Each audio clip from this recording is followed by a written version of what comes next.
Hello again. I'm Dr. Deborah Sword, wishing you the compliments of the season.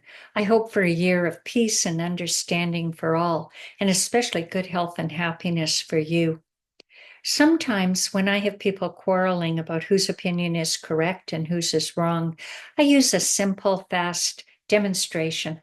Let's say your children, your siblings, friends are fighting because they have different views of an issue. You have many ways that you could intervene.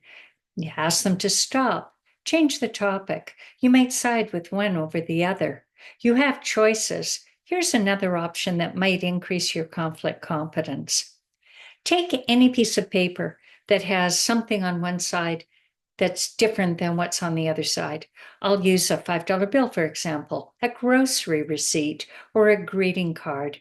The important thing is that the two sides are different. I hold it between them, one person on my left, one on my right. I ask one of them to describe what they see on that piece of paper. If it's a greeting card, they might describe the size of the card, the font of the message, the color of the image, whatever they say is okay. Then I ask the other person to agree that the description is accurate. Naturally, they won't agree because what they see is the other side of the card. If it's the back, they'll see the origin of the image, the manufacturer's details, a website. The point is, one sees an image, one sees print. If the second person is being ornery, they might say, "Oh, yeah, that's exactly what I see." And in that case, I'll prompt them to more accurately describe or more detailed description of the image, which they won't be able to do. And then they'll admit that they see something else. Next, I ask, okay, who's telling the truth? Who's unable to see and who has perfect sight? Who's accusing the other person of lying? If you're looking at the same card, which you are, how is it possible that you don't see exactly the same thing? By this time, they know exactly what I'm doing. If they both describe the card by its size and its material, I prompt them to keep going. Eventually, they will describe it differently. I will ask them specifically how it is they see the same card, but differently. Finally, we debrief. What does it mean when they see the same card from their own unique points of view?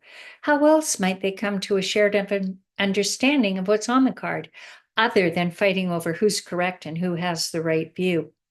What if they change sides and see what the other sees? What if I turn the card around? What if they stood side by side to look at it from the same angle? What if, instead of insisting that the other person is wrong or sees incorrectly, they conducted a joint inquiry into what they each see and then shared their points of view? Last, we refer back to the issue of their fight and ask similar questions.